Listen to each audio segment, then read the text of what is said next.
Bismillah, Assalamualaikum warahmatullahi wabarakatuh. Selamat siang semuanya. Sebelumnya saya mau mengucapkan terima kasih banyak kepada Bapak Depi Ardianugraha, Sarjana Pendidikan Magister Pendidikan, yang telah memberikan kesempatan untuk kelompok kami agar bisa mempresentasikan hasil diskusi mengenai dimensi teknologi informasi dan komunikasi dan cara kerja komputer digital. Nah, sebelum ke pematerian, izinkan kelompok kami untuk memperkenalkan diri. Sebelumnya, perkenalkan kami dari kelompok kelima KRSA. Dengan saya, Siva Nurul Azmi dengan NPM 222151008 sebagai pemateri yang kelima. Lalu ada rekan saya yaitu yang pertama ada Susi Sulasri dengan NPM 222151034 sebagai pemateri yang pertama. Lalu ada Kiki Windayani dengan NPM 222151003 sebagai pemateri yang kedua. Lalu ada Della Fitriani dengan NPM 222151010 sebagai pemateri yang ketiga. Lalu yang terakhir ada Nurul Putri Handayani dengan NPM 222151040 sebagai pemateri yang keempat. Nah, setelah itu saya persilakan kepada rekan-rekan saya beserta saya juga untuk mempresentasikan hasil diskusi yang telah kita diskusikan. Assalamualaikum warahmatullahi wabarakatuh. Perkenalkan, nama saya Susi Sulastri dengan nomor pokok mahasiswa 222151034 dari KRSA kelompok 5. Di sini saya akan mempresentasikan hasil diskusi kelompok kami, yaitu tentang pengertian TIK dan sejarah TIK. Nah, apa itu yang dimaksud dengan TIK? TIK itu adalah secara terminologi, TIK adalah suatu proses dalam menyampaikan informasi melalui pengolahan data yang melibatkan pengiriman dan penerimaan informasi dengan menggunakan simbol tertentu.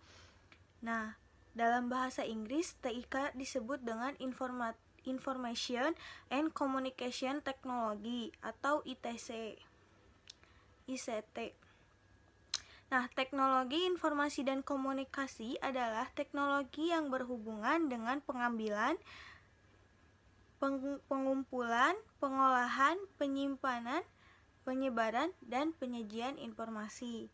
Nah, dari penjelasan definisi tersebut, terdapat dua aspek yang terdapat dalam TIK, yaitu ada teknologi informasi. Nah, yaitu semua hal yang berhubungan dengan proses, rekayasa, penggunaan alat bantu untuk memproses data, dan pengelolaan informasi. Selanjutnya ada teknologi komunikasi, yaitu semua hal yang berhubungan dengan penggunaan alat bantu untuk melakukan proses transfer data dari suatu perangkat ke perangkat lainnya.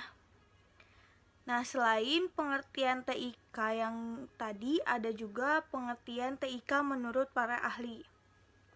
Di sini saya mengambil pengertian 6 menurut para ahli, yaitu yang pertama ada menurut Erik Deson. Menurut Erik Deson, pengertian TIK adalah kebutuhan manusia dalam melakukan proses mengambil dan memindahkan, mengelola dan memproses suatu informasi dalam konteks sosial yang menguntungkan diri sendiri dan masyarakat secara keseluruhan. Nah, adapun yang kedua merupakan menurut William E. Sawyer. Menurut beliau, pengertian TIK adalah sebuah struktur dari teknologi yang memadukan perangkat keras seperti komputer dengan jaringan komunikasi berkekuatan tinggi untuk membawa file, data, video maupun suara. Nah, jaringan ini juga bisa disebut dengan internet. Yang ketiga ada menurut Anata Sanai. Menurut beliau, pengertian TIK adalah suatu alat yang digunakan oleh manusia untuk mendapatkan informasi atau pengetahuan dari orang lain.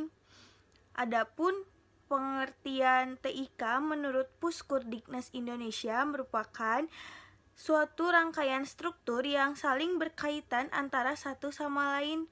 Di dalamnya terdapat aktivitas proses, kelola, manipulasi, dan transfer data maupun informasi dari suatu media ke media lain. Selanjutnya ada pengertian TIK menurut Kamus Besar Bahasa Indonesia atau KBBI. Nah, menurut KBBI,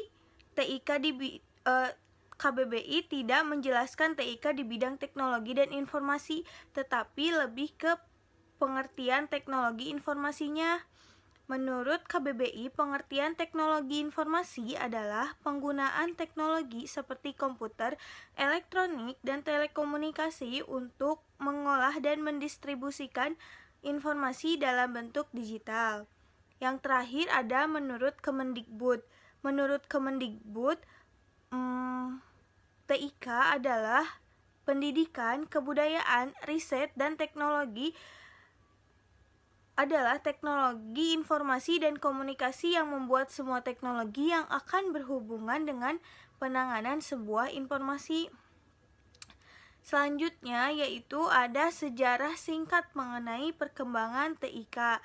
Nah, sejarah perkembangan teknologi informasi dan komunikasi telah melalui perjalanan yang sangat panjang. Ada beberapa peristiwa penting yang memiliki peran penting bagi perkembangan TIK hingga saat ini, yaitu beberapa di antaranya. Yang pertama ada penemuan telepon oleh Alexander Graham Bell pada tahun 1875, dan selanjutnya ada transmisi suara tanpa kabel melalui siaran radio AM. Nah, itu pada tahun 1910 sampai 1920. Selanjutnya ada penemuan sistem televisi atau TV pertama di dunia oleh Philo Farnsworth, itu pada tahun 1928. Nah, yang selanjutnya ada penemuan komputer elektronik pada tahun 1943. Nah, yang kelima ada penemuan internet oleh Leonard Kleinrock, itu pada tahun 1969. Selanjutnya ada penemuan surat elektronik atau email oleh Raymond Samuel Tomlinson pada tahun 1971, dan yang terakhir ada penemuan telepon genggam atau ponsel oleh Martin Cooper pada tahun 1973. Nah, penggunaan teknologi informasi dan komunikasi di Indonesia sudah dimulai sejak masa penjajahan hingga awal kemerdekaan, di mana radio dan televisi sudah mulai digunakan pada saat itu. Dan saat ini penggunaan TIK di Indonesia sudah sangat pasif, bahkan telah menyentuh berbagai aspek kehidupan masyarakat secara umum. Terima kasih. Wassalamualaikum warahmatullahi wabarakatuh. Baik, di sini saya akan melanjutkan materi mengenai fungsi, manfaat, dan ruang lingkup TIK. Yang pertama, fungsi TIK. Fungsi dari teknologi informasi dan komunikasi adalah untuk mendukung proses pengiriman dan penerimaan informasi. Fungsi TIK dalam kehidupan manusia adalah yang pertama, capture. ICT bertindak sebagai alat untuk mendapatkan informasi dari bermacam sumber. Yang kedua, kemampuan pemrosesan. Dalam hal ini, TIK dapat berupa kombinasi dari beberapa rangkaian kegiatan. Yang ketiga, fungsi pembangkitan. Teknologi informasi dan fungsi komunikasi sebagai alat untuk pengelolaan informasi yang lebih terarah sehingga lebih mudah dipahami. Yang keempat, fungsi pencarian. Memungkinkan dengan TIK untuk mencari, menyalin, dan melanjutkan data dan informasi lama yang sudah disimpan di media penyimpanan. Yang kelima, fungsi transmisi sebagai alat untuk mentransmisikan data dan informasi digital dengan menggunakan perangkat komputasi sebagai medianya. Lalu yang kedua, manfaat TIK. Manfaat teknologi informasi dan komunikasi yang utama bagi manusia, yang pertama yaitu sebagai sarana komunikasi, yang kedua mempermudah proses belajar, yang ketiga media informasi dan komunikasi. Teknologi informasi dan komunikasi memberikan kemudahan bagi masyarakat untuk mengakses informasi baik melalui perangkat mobile maupun komputer. Yang keempat, hemat. Berbagai informasi dapat diperoleh secara gratis dan komunikasi dengan orang lain menjadi lebih murah dengan menggunakan internet, perangkat seluler, dan komputer pribadi. Lalu, ruang lingkup TIK. Ruang lingkup teknologi informasi dan komunikasi secara umum selalu berkaitan dengan dua aspek, yaitu perangkat keras dan perangkat lunak. Yang pertama, perangkat keras atau hardware. Hardware adalah komponen fisik yang digunakan untuk aktivitas input, proses, output, dan penyimpanan pada suatu sistem komputer. Hardware merupakan perangkat keras yang terdapat pada sistem komputer. Hardware terdiri atas beberapa bagian seperti yang pertama alat input seperti keyboard, mouse, dan lain-lain. Yang kedua alat pemproses seperti CPU dan media penyimpanan serta perangkat penghubung. Yang ketiga alat output seperti monitor dan printer. Lalu yang kedua perangkat lunak atau software. Secara singkat, software dapat dianalogikan sebagai jiwa. Software juga merupakan data elektronik yang disimpan sedemikian rupa oleh komputer itu sendiri. Data yang disimpan dapat berupa program atau instruksi yang akan dijalankan oleh perintah. Secara khusus, software terbagi menjadi 4 jenis. Yang pertama, sistem operasi. Yang kedua, bahasa pemrograman. Yang ketiga, program aplikasi. Dan yang terakhir, alat bantu. Mungkin sekian materi yang dapat saya sampaikan. Terima kasih. Baik, di sini saya akan melanjutkan pematerian di mana saya akan menjelaskan tentang komputasi awan, perangkat keras, dan juga perangkat lunak. Yang pertama itu ada komputasi awan. Nah, untuk komputasi awan itu merupakan suatu kombinasi kata antara kata komputasi dan awan. Nah, kita akan membahas satu-satu dari kata tersebut. Nah, untuk komputasi itu memiliki arti yaitu pengguna teknologi komputer, dan awan itu mempunyai arti pengembangan berbasis internet. Dalam artian, komputasi awan itu merupakan pemanfaatan komputer dan internet yang bertujuan untuk mempermudah user ataupun pengguna dalam mengubah, contohnya dalam mengubah file. Kita bisa mengubah file dimanapun dan kapanpun di komputer yang berbeda, asalkan kita terhubung dengan koneksi internet.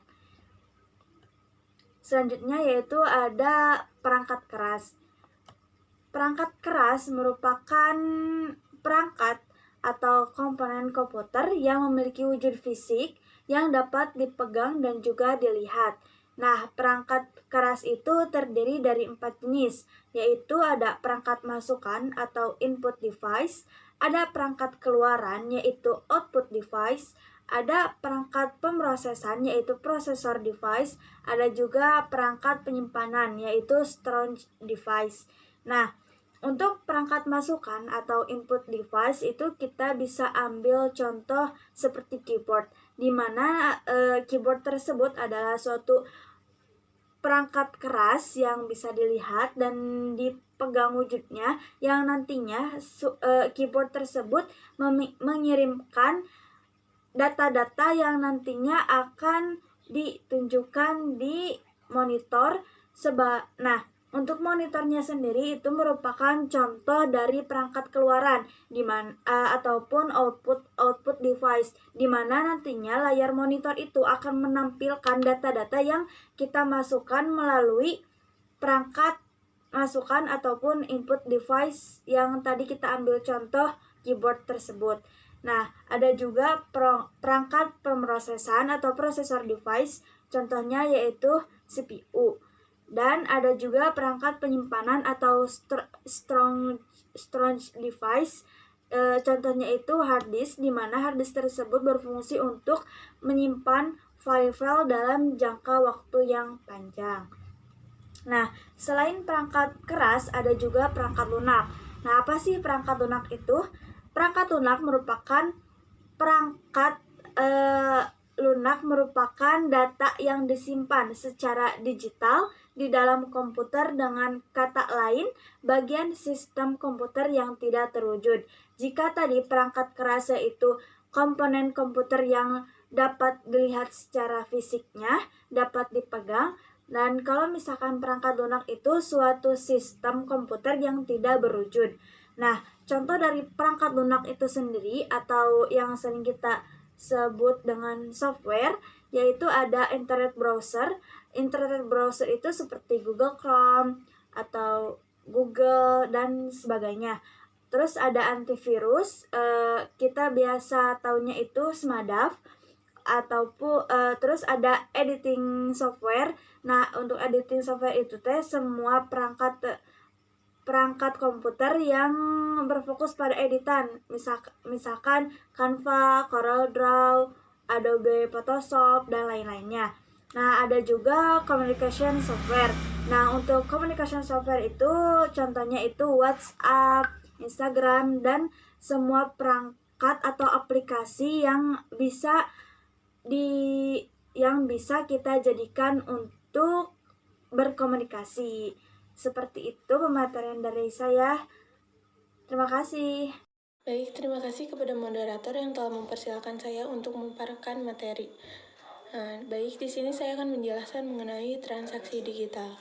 Nah, transaksi digital semakin banyak digunakan oleh masyarakat, khususnya pada saat COVID. Nah, mereka sudah terbiasa dalam menggunakan transaksi digital, khususnya pada bisnis online. Nah, perubahan kebiasaan yang terjadi pada masyarakat dalam melakukan pembayaran secara digital ini karena didasarkan pada inovasi, kemudahan, keamanan, layanan, langganan, dan juga kenyamanan pengguna. Dikutip dari halaman Investopedia, transaksi digital atau digital transaction adalah suatu jenis pembayaran non-tunai atau cashless yang dilakukan secara virtual melalui website atau aplikasi di smartphone untuk perangkat lain. Nah, saat ini, jenis transaksi ini semakin disukai banyak orang karena keamanan yang diberikan dan sudah dilindungi oleh lembaga keuangan resmi di Indonesia. Sebagian besar masyarakat menggunakan dompet digital atau e-wallet ini untuk melakukan transaksi.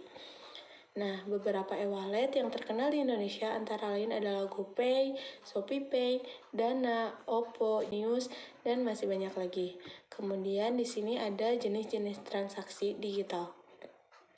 Yang pertama ada e-wallet. Nah, e-wallet ini merupakan layanan dompet digital elektronik yang berguna untuk menyimpan data dan instrumen dari pembayaran. Dengan menggunakan e-wallet, Anda bisa menyimpan uang untuk melakukan berbagai transaksi keuangan, baik itu secara online ataupun offline.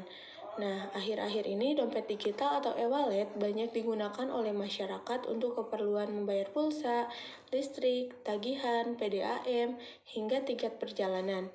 Selain itu, e-wallet juga digunakan oleh perusahaan AC, e-commerce atau kayak akun jualan untuk menjalankan bisnisnya. Untuk pembayaran non-tunai ini bisa dilakukan tanpa harus melakukan kontak fisik. Yang kedua ada e-money. Nah, dilansir dari laman Investopedia, e-money adalah uang yang tersimpan di dalam sistem perbankan dalam bentuk elektronik yang bisa digunakan untuk kegiatan transaksi elektronik. E-money dalam bentuk kartu akan diterbitkan oleh tempat nasabah menyimpan uangnya.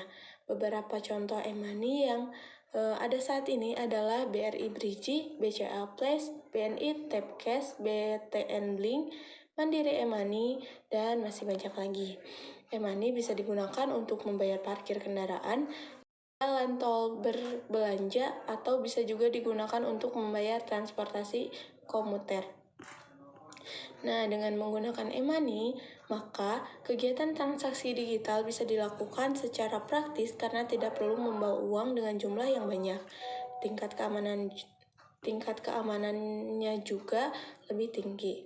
Berdasarkan pernyataan Bank Indonesia yang dikutip dari laman Katadata, jumlah transaksi uang elektronik yang terjadi sepanjang tahun 2021 mencapai 786,35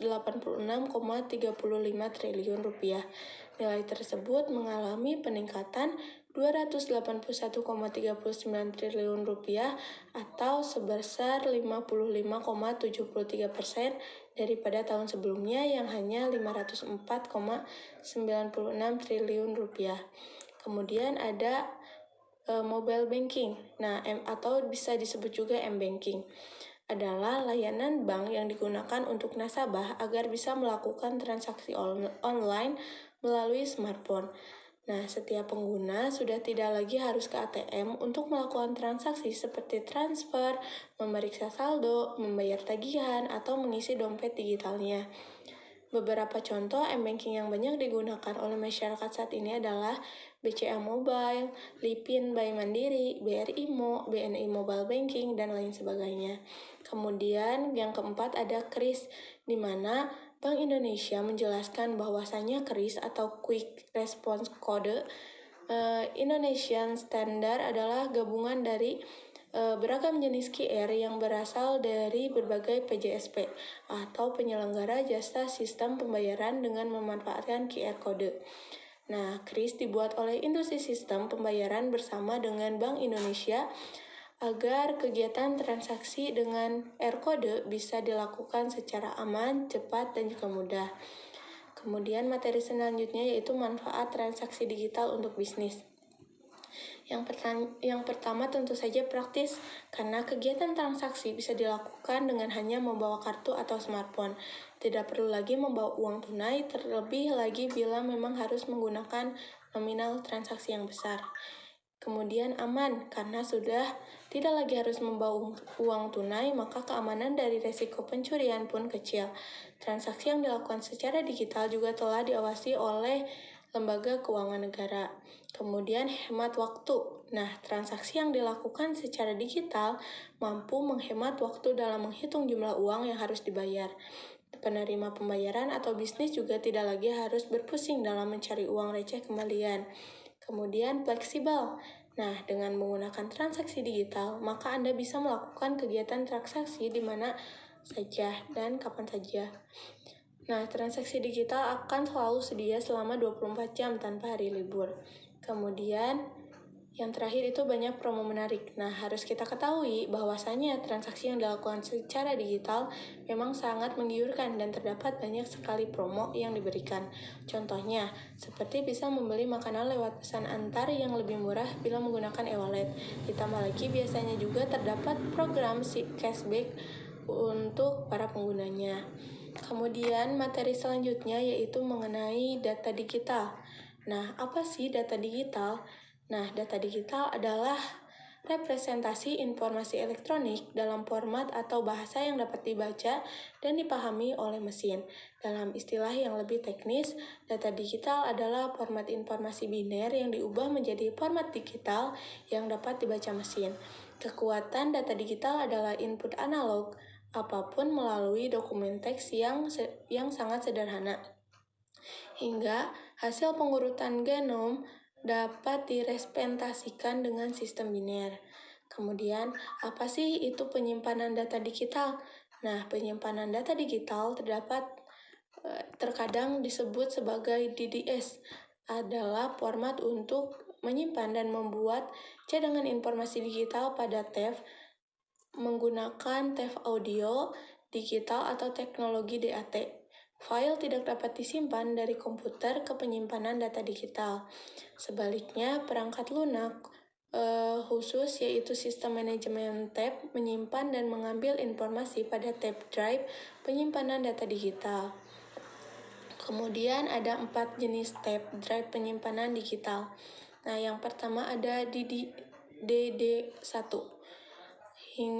Ini tuh bisa menampung hingga 2 GB dan cartridge 120 menit. Kemudian yang kedua ada DD2, itu menampung hingga 8 GB dan cartridge 120 menit. Biasanya digunakan untuk server jaringan kecil. Kemudian ada DD3 yaitu data hingga 24 GB dengan cartridge-nya itu 125 menit. Menggunakan VRML yaitu kemungkinan maksimumnya respon parsial. yang meminimalkan elektronik untuk perekaman data yang lebih bersih. Biasanya digunakan untuk server berukuran sedang. Kemudian ada DDS4, nah data hingga 40 GB dengan cartridge 123 menit. Umumnya digunakan untuk usaha kecil hingga menengah. Setiap kaset dapat digunakan kembali hingga 2000 rekaman atau 100 cadangan sesuai kapasitasnya. Kaset penyimpanan data digital perlu dibersihkan setiap 24 jam dan dibuang setelah 30 kali pemakaian. Setiap rekaman biasanya tetap diproduksi setidaknya selama 10 tahun. Kemudian apa sih itu manajemen data digital? Nah, manajemen data digital adalah praktik pengumpulan, penyimpanan, dan penyediaan akses terhadap informasi sehingga dapat dianalisis dan digunakan. Nah, tujuan pengolahan data adalah untuk menyediakan akses ke data digital dengan cara yang melindunginya, sekaligus memberikan akses yang dibutuhkan pengguna. Nah, sistem manajemen data digital digunakan untuk mendefinisikan, menerapkan, dan menegakkan kebijakan praktik dan prosedur untuk menyediakan akses yang aman dan efisien. Komponen utama pengelola data digital meliputi penyimpanan yang dioptimalkan untuk mempercepat pengambilan data digital di memori komputer, di mana dan di berbagai cloud, serta di sistem lokal. Kemudian, keamanan data untuk melindungi aset digital dari pengguna tidak sah dan memaksimalkan privasi untuk data sensitif. Kemudian, sistem cadangan untuk data digital, dukungan untuk mengelola kebijakan penyimpanan data digital, termasuk persiapan dan pengarsipan dan pemusnahan. Alat untuk mentransfer data antar sistem pengguna aplikasi analitik dan algoritma. Kemudian untuk platform manajemen data digital, Kemudian materi selanjutnya yaitu mengenai platform manajemen data digital. Nah, platform manajemen data digital digunakan untuk mengumpulkan, menganalisis, dan mengambil data dalam jumlah besar. Biasanya ini juga menyediakan jumlah fungsi inti yang memungkinkan pengguna bekerja dengan data digital secara aman, efisien, dan juga hemat biaya. Nah, platform data digital biasanya mencakup alat manajemen untuk mendukung tugas-tugas umum seperti mengidentifikasi, memperingatkan, mendiagnosis, dan menyelesaikan kesalahan pada platform manajemen data digital atau sistem terkait lainnya. Kemudian mengalokasikan sumber daya, memori, dan penyimpanan. Itu melakukan perubahan desain penyimpanan data digital, meningkatkan kinerja sistem dengan mengoptimalkan respon terhadap pertanyaan, penggunaan untuk manajemen data digital, kemudian penggunaan manajemen data digital hampir tidak terbatas. Manajemen data digital digunakan dalam astrofisika, penelitian ekonomi, pemodelan keuangan, ilmu genetika, fisika partikel, studi populasi, kemudian data digital dalam data besar yaitu big data, pada intinya melibatkan data digital dalam jumlah besar, namun dalam beragam format dapat dikumpulkan dengan kecepatan luar biasa. Berbagai jenis data digital termasuk batch atau streaming dapat dikumpulkan dan diproses untuk dikonsumsi oleh mesin atau manusia. Melalui integrasi data besar, data digital dalam big data biasanya disebut dengan karakteristiknya. Kemudian ada 4VS atau menggambarkan data digital dalam big data. Nah, variasi big data dapat terstruktur, tidak terstruktur, atau semi terstruktur dan bersumber dari mana saja, termasuk PDF, email, foto, video, audio, formulir, sistem, dan perangkat lot. Nah, kecepatan big data dikumpulkan dengan kecepatan sangat tinggi dari jutaan sumber berbeda dalam sepersekian detik. Setiap milidetik jutaan byte data dikumpulkan. Kemudian volume, selain yang disebut di atas, beragam sumber yang mendorong volume data besar yang luar biasa meliputi email, umpan, konten daring, podcast, perangkat pintar, ponsel pintar, media sosial, kamera web, dan nilai. Nah, hal terpenting tentang big data pada akhirnya adalah nilainya. alat, dan kekuatan pemrosesan yang tersedia kemungkinan untuk menguraikan wawasan yang tak terhitung dari data besar. Nilai ini ditemukan di semua sektor, termasuk keuangan, ilmu hayati, eksplorasi minyak dan gas, pertambangan, astrofisika, serta penelitian akademis dan komersial. Kemudian ada jenis data digital yang dikonsumsi untuk membuat big data. Yang pertama ada data terstruktur, mampu diproses, disortir, dianalisis, dan disimpan dalam format yang telah ditentukan. Kemudian diambil dalam format tetap, kemudian diakses oleh komputer dengan bantuan algoritma pencarian. Kemudian ada jenis data besar pertama yang dikumpulkan, yang paling mudah dari ketiga jenis data besar untuk dianalisis, yaitu contoh datanya terstruktur meliputi data yang dihasilkan aplikasi, tanggal, nama, nomor seperti telepon, kartu kredit, kode pos, AS, jaminan sosial. Kemudian ada data semi terstruktur, yaitu berisi informasi terstruktur dan tidak terstruktur. Data dapat diformat dalam segmen, tampaknya sepenuhnya terstruktur, namun mungkin juga tidak. Tidak dalam format database standar seperti data terstruktur, memiliki beberapa properti yang memudahkan pemrosesan dibandingkan data yang tidak terstruktur. Contohnya yaitu CSV, pertukaran data elektronik atau EDI, HTML, dokumen JSON, database NoSQL, file dokumen portable atau PDF, RDF, XML, kemudian ada data tidak terstruktur, yaitu tidak dalam format yang telah digunakan sebelumnya, yaitu tidak ada format yang jelas. Menjumbang sebagian besar data digital yang membentuk data besar. Contoh berbagai jenis data tidak terstruktur meliputi data yang dihasilkan manusia, seperti surel, pesan teks, faktur, file teks, data media sosial, data yang dihasilkan. Kemudian ada data yang dihasilkan mesin, yaitu data geospasial, data cuaca, data dari LOT dan perangkat pintar, data radar, video, citra satelit, dan data ilmiah. Sekian presentasi dari saya kembalikan kepada moderator. Oke, bismillahirrahmanirrahim. Di sini saya akan menjelaskan mengenai akses internet, di mana pengertian dari internet itu sendiri dapat diartikan sebagai jaringan komputer luas dan besar yang mendunia, yaitu menghubungkan pemakai komputer dari suatu negara ke negara lainnya di seluruh dunia, di mana di dalamnya terdapat berbagai sumber daya informasi dari mulai yang statis hingga yang dinamis dan yang interaktif. Menurut O'Brien, internet adalah sebuah jaringan komputer yang berkembang pesat dan bermanfaat bagi berbagai macam kepentingan, mulai dari kepentingan bisnis, pendidikan, hingga ke dalam jaringan pemerintahan yang dapat saling berhubungan satu sama lain. Nah, yang kedua ada manfaat internet. Secara umum, ada banyak manfaat yang dapat diperoleh ketika kita mengakses internet. Nah, di antaranya itu sebagai informasi untuk kepentingan pribadi, seperti kesehatan, rekreasi, hobi, pengembangan pribadi, rohani, dan sosial. Yang kedua yaitu informasi untuk kehidupan profesional atau pekerjaan, seperti teknologi, perdagangan, saham, komoditas, dan komunikasi antar sesama pekerja.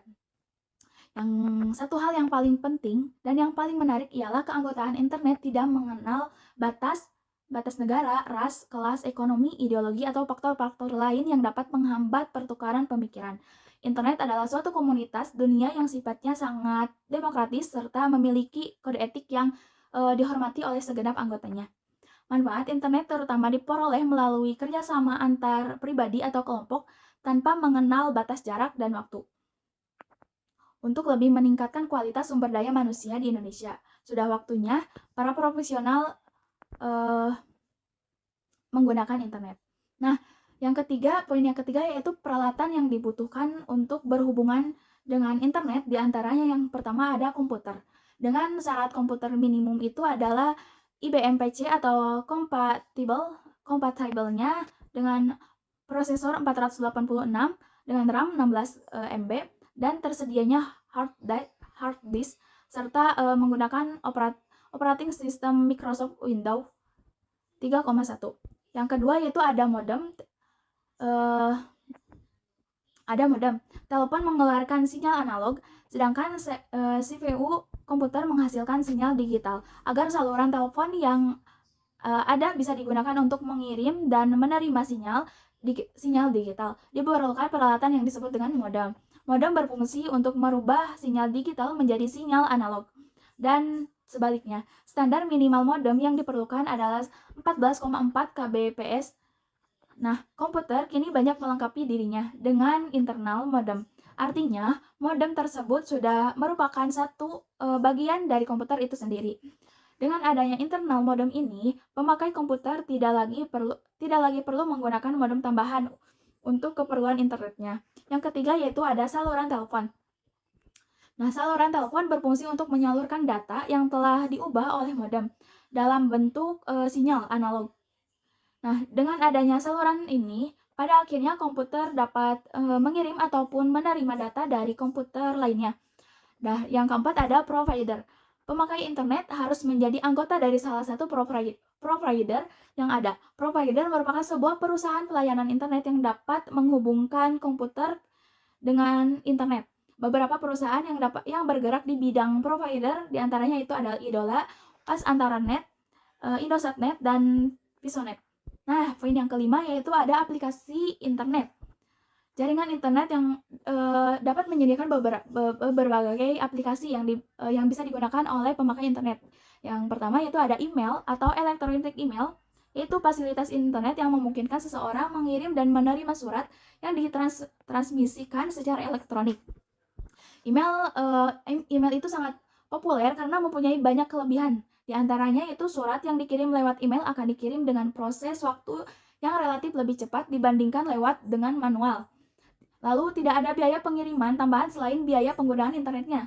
Nah, kelebihan lainnya itu surat yang dikirim lewat email kemungkinan hilang di tengah jalan itu sangat kecil. Yang kedua yaitu ada Newsgroup yang merupakan aplikasi internet yang berupa elektronik bulletin board, yaitu grup diskusi lewat internet. Yang ketiga yaitu ada File Transfer Protocol atau FTP. Aplikasi ini memungkinkan pengguna internet untuk melakukan download atau mengambil file dari internet. Ribuan situs FTP menawarkan banyak file yang dapat di-download. File-file yang dapat di-download dapat berupa file-file yang berisi game, foto, gambar-gambar, peta, artikel, atau program aplikasi lainnya. Nah, yang keempat yaitu ada Gopher. Aplikasi Gopher yang pertama kali dikembangkan yaitu di Universitas of Minnesota. Aplikasi Gopher ini menyediakan pilihan berupa menu-menu yang memudahkan pemakai untuk mendapatkan informasi. Nah, yang kelima yaitu fasilitas telnet. Ada telnet. Nah, fasilitas telnet ini memungkinkan seseorang untuk menghubungkan dan memakai komputer dari jarak jauh. Yang keenam ada Talk, Chat, dan iPhone yang memungkinkan pemakai internet untuk berkomunikasi secara langsung. Jadi lewat chat atau berbicara secara langsung ya lewat iPhone. Nah, yang terakhir ada World Wide Web yang dikenal dengan nama The Web atau W3. Nah, W3 ini dikembangkan pada tahun 1990 di CERN.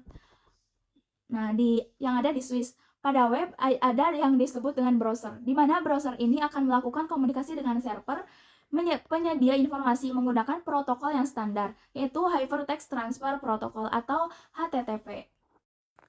Oke, materi selanjutnya yaitu mengenai cara kerja komputer digital. Nah, komputer selalu terdiri dari 3 bagian pokok. Yang pertama yaitu ada unit alat masukan yang berfungsi untuk menerima data dari luar dan masuk ke dalam komputer. Yang kedua yaitu unit pengelolaan pusat atau UPP yang populer dengan nama CPU atau Central Processing Unit yang bertugas sebagai alat pengelola data yang diterima oleh komputer.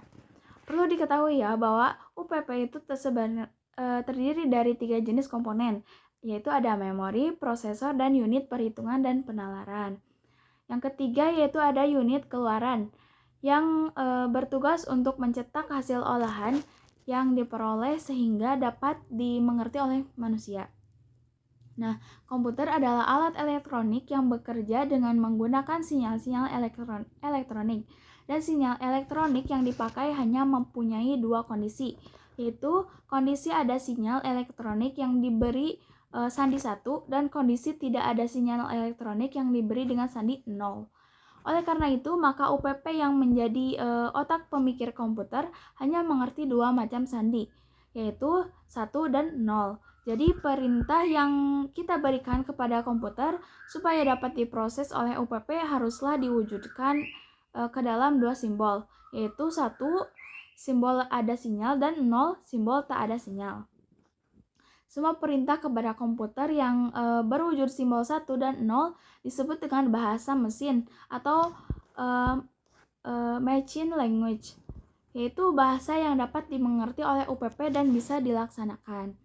Nah, cara komputer melaksanakan kerjanya akan saya gambarkan menjadi lebih sederhana seperti misalkan ada soal nih, hitunglah 5 kali 5 ditambah 6 dikali 6. Perintah tersebut mula-mula akan diterima oleh unit masukan, lalu selanjutnya unit masukan menyerahkan data kepada UPP.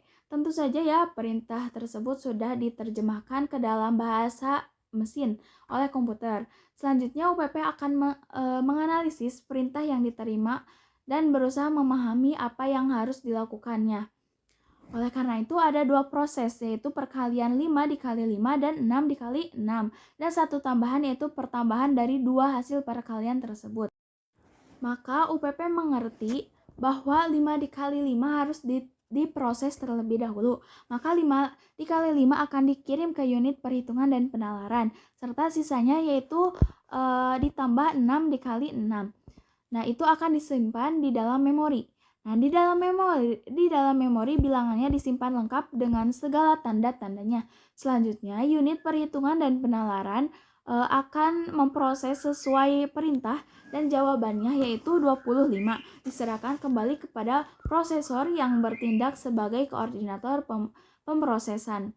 Selanjutnya, prosesor mengambil catatan dari dalam memori. Dengan demikian, kondisi terakhir adalah berupa 25 ditambah 6 dikali 6. Setelahnya dianalisis oleh prosesor, maka diketahui bahwa 6 dikali 6 harus diproses terlebih dahulu, sehingga ditugaskan kembali kepada unit operasi perhitungan penalaran untuk melaksanakan perhitungan. Sehingga sisa perintah yaitu 25 ditambah disimpan lagi dalam memori. Nah, unit perhitungan dan penalaran akan mengelolanya lagi dan jawabannya yaitu 36 diserahkan kepada prosesor. Sekali lagi prosesor akan mengambil catatan dari memori sehingga bentuk perintah sekarang menjadi 25 ditambah 36. Prosesor menganalisis dan memutuskan untuk mengirim lagi perintah tersebut ke unit perhitungan dan penalaran sehingga diperoleh hasil yaitu 61. Nah, terakhir prosesor akan memeriksa apakah di memori masih ada catatan tugas yang harus dijalankan. Jika sudah tidak ada lagi tugas atau sudah bersih, maka prosesor menyerahkan hasil akhir yaitu ke alat keluaran untuk dicetak. Media cetak dapat berupa layar tampilan ataupun kertas dengan melalui printer. Tentu saja yaitu gambaran di atas merupakan contoh sederhana untuk memberikan bayangan tentang bagaimana cara kerja komputer. Dalam kenyataannya operasi kerja komputer itu sangat rumit ya.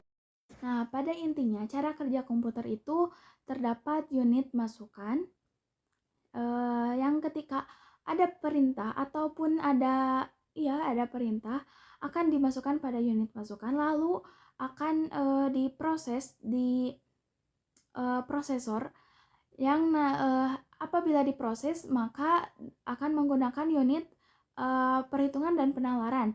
Apabila akan disimpan maka perintah tersebut akan disimpan di memori. Apabila sudah tidak ada lagi perintah atau perintah sudah terjalankan semuanya, maka semuanya akan dicetak atau dikeluarkan dengan melalui unit keluaran, sehingga akan dicetak dengan media cetak yang berupa tampilan atau sebuah kertas. Nah, sekian yang dapat saya sampaikan mengenai akses internet dan cara kerja komputer. Semoga bermanfaat. Terima kasih. Terima kasih banyak kepada rekan-rekan saya yang sudah mempresentasikan hasil diskusi kita ya. Semoga presentasi ini bermanfaat dan mohon maaf apabila banyak terjadi kesalahan dari ucapan ataupun dari kurangnya materi yang kita sampaikan. Semoga bermanfaat. Wassalamualaikum warahmatullahi wabarakatuh.